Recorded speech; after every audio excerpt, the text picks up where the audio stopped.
UP Vidhan Parishad की 12 सीटों पर 23 जनवरी को चुनाव होना है। इसके लिए समाजवादी पार्टी ने 8 और बीएसपी ने 3 उम्मीदवारों के नाम का ऐलान किया है, जबकि बीजेपी ने 1 उम्मीदवार को मैदान में उतारा है।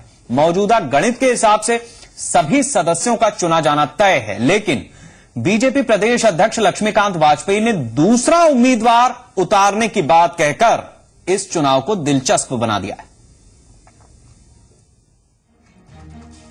उत्तर प्रदेश में विधान परिषद की 12 सीटों के चुनाव सियासी आजमाइश की बड़ी वजह बनते जा रहे हैं और इसके जरिए अभी से ये समझ में आने लगा है कि आने वाले विधानसभा चुनाव में यूपी की राजनीति का समीकरण कैसा होगा। 12 सीटों के लिए होने वाले चुनाव में समाजवादी पार्टी ने 8, बीएसपी ने 3, बीजेपी ने 1 प्रत्याशी उतारा है, यानी इस गणित से इन सभी का चुना जाना तय है। लेकिन बीजेपी प्रदेश अध्यक्ष लक्ष्मीकांत वाजपेयी के दूसरा उम्मीदवार उतारने के बयान के बाद मुकाबला बेहद दिलचस्प बनता नजर आ रहा है। समाजवादी पार्टी ने 8 लड़ा रहे हैं, बहुजन समाज पार्टी 3 लड़ा रही है। दोनों के पास वोटें कम, अतिरिक्त प्रत्याशी लड़ा रहे हैं। भारतीय जनता पार्टी भी 2 प्रत्याशियों को चुनाव लड़ाने का मन बना रही है और आखिर में जो कुछ जोड़ घटाना होगा उसको देखा जाएगा। दरअसल बीजेपी का यह नया दांव ऐसे वक्त में सामने आया जब कांग्रेस और आरएलडी ने विधान परिषद चुनाव से दूरी बनाने का ऐलान कर दिया है। जाहिर है अब ऐसे में सवाल भी बड़ा है कि क्या बीजेपी इस बहाने अपनी ताकत आजमाना चाहती है।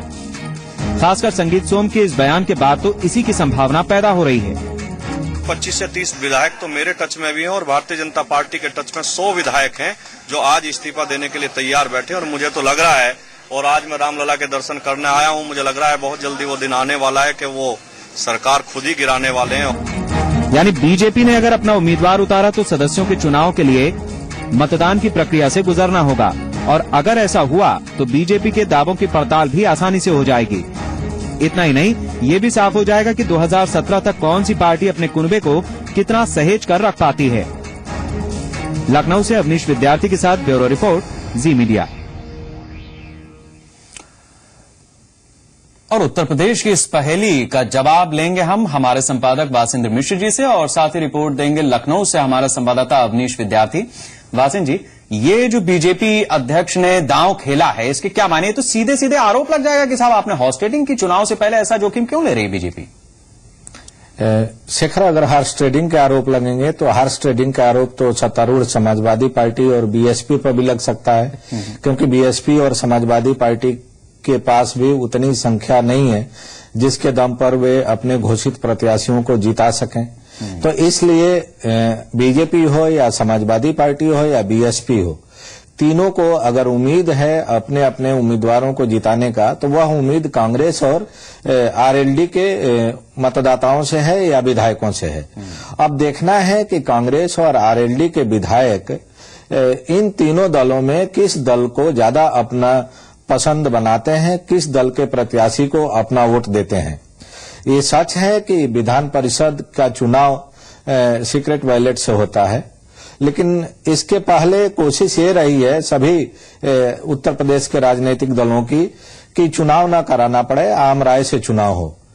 और इसके पीछे का सबसे बड़ा कारण ये था कि आज से कुछ साल पहले जब उत्तर प्रदेश में राज्यसभा और विधान परिषद के चुनाव होते थे तो विधायकों की खरीद फरोख्त होती थी, और इसकी शुरुआत भी उस समय हुई थी जब देश में एनडीए की सरकार थी और अटल जी देश के प्रधानमंत्री थे। तो उत्तर प्रदेश से तमाम ऐसे लोग चुनाव जीत कर चले गए थे जिनके पास की एक भी वोट नहीं था, लेकिन वे अपने मजबूत धन के ताकत के दम पर उत्तर प्रदेश से राज्यसभा के लिए निर्वाचित हो गए थे।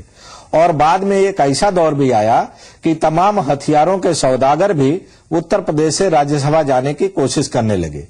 तो जब इस तरह की राजनीति की गंदगी अपने चरम पर पहुंची तो उसको रोकने के लिए सभी राजनीतिक दलों ने एक आम सहमति तैयार की थी, और यह तय किया गया था कि चुनाव जो है सर्वसम्मति से हो, जिससे कि हॉर्स ट्रेडिंग को रोका जा सके, पैसे के दम पर जो विधायकों की खरीद फरोख्त होती है उसको रोका जा सके।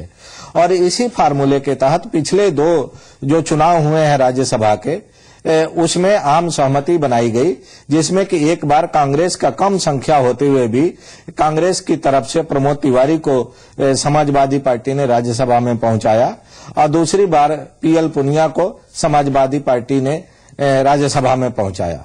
लेकिन विधान परिषद के इस चुनाव में आते आते लगता है कि जो आम सहमति की राजनीति थी वो अब किनारे हो गई है और इसके लिए सबसे ज्यादा अगर कोई जिम्मेदार है तो वह भारतीय जनता पार्टी है। बिल्कुल। अवनीश, मैं आपसे जानना चाहूंगा कि जिस समय लक्ष्मीकांत वाजपेयी ने ऐलान किया कि बीजेपी भी 2 प्रत्याशी लड़ाने पर विचार कर रही है, उसके बाद से क्या बाकी दलों में कोई खलबली आपने देखी या सारी चीजें बड़े सामान्य ढंग से और अंदर ही अंदर चल रही हैं? नहीं, बिल्कुल खलबली है और सबसे बड़ी बात यह कि सभी दलों के पास सरप्लस संख्या है, जिसके नाते ये गणित जो है गड़बड़ा सा गया है और सब लोग इस बात का इंतजार कर रहे हैं कि बीजेपी से दूसरे प्रत्याशी के तौर पर किसका नाम सामने आता है।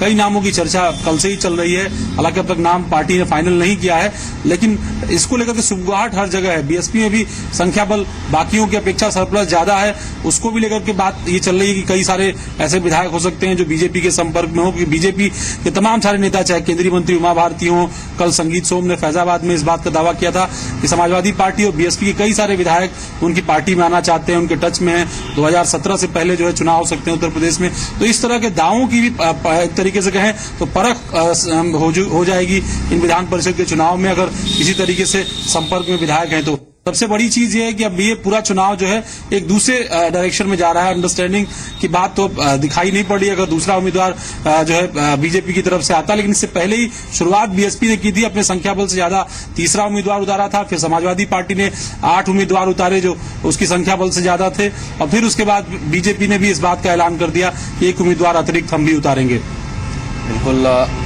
वासिन जी, बीजेपी विधानसभा चुनाव के बाद से ही हम देख रहे हैं कि उसके नेता लगातार ये टिप्पणी कर रहे हैं कि समाजवादी पार्टी के कई विधायक हमारे संपर्क में हैं, वो सरकार को गिरा देंगे वगैरह वगैरह। अभी कुछ दिन पहले बीजेपी के एक और नेता ने इस बात का दावा किया फैजाबाद में।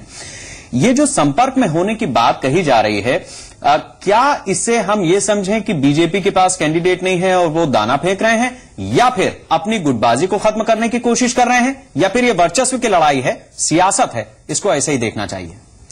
शेखर, बीजेपी लोकसभा चुनाव की जीत के बाद से लगातार एग्रेसिव पोस्चर लिए हुए है और विधान परिषद के चुनाव में भी एक अतिरिक्त प्रत्याशी खड़ा करने का जो निर्णय है बीजेपी का, वह उसी एग्रेसिव पॉलिटिक्स का हिस्सा है। जहां तक रही बात समाजवादी पार्टी और बीएसपी के विधायकों के भागने की, तो इसमें काफी हद तक सच्चाई है। समाजवादी पार्टी आज की तारीख में सत्तारूढ़ दल है और जब भी उत्तर प्रदेश में चुनाव होगा, ये सबको पता है कि एंटी इनकम्बेंसी फैक्टर सबसे ज्यादा काम करेगा और जो भी विधायक इस समय सत्तारूढ़ दल से जुड़े हैं उनको दोबारा चुनकर आना मुश्किल होगा। और कमोबेश यही स्थिति बीएसपी की है। बीएसपी का जो वोट बैंक है, जो जनाधार है, वह लगातार खिसकता जा रहा है। पहले उत्तर प्रदेश के विधानसभा के चुनाव में बीएसपी की बुरी तरह से हार हुई और उसके बाद लोकसभा चुनाव में तो बीएसपी का सुपड़ा ही साफ हो गया। तो ऐसी स्थिति में अगर सबसे ज्यादा भगदड़ मचेगी तो वह बीएसपी और समाजवादी पार्टी के विधायकों की तरफ से ही मचेगी। और अभी तक जो राजनीतिक हालात उत्तर प्रदेश में देखने को मिल रहे हैं, उसको देखते हुए कहा जा सकता है कि बीजेपी के प्रति आम जनता का भी रुझान बढ़ा है और इन सत्तारूढ़ दल के विधायकों का भी रुझान बढ़ा है। इनको लगता है कि अगर हम बीजेपी के साथ जुड़ जाएंगे तो 2017 के विधानसभा के चुनाव में उनको शायद एक बार फिर कामयाबी मिल जाए। तो ये जो दावे हैं बीजेपी के नेताओं के, इसमें काफी हद तक दम है। लेकिन अभी इस विधान परिषद के चुनाव में अगर हार्स ट्रेडिंग की स्थिति बनती है तो बीएसपी और समाजवादी पार्टी या कांग्रेस या आरएलडी की तरफ से कितने विधायक टूटकर बीजेपी के प्रत्याशी के पक्ष में वोट देंगे, ये कहना अभी बहुत मुश्किल है।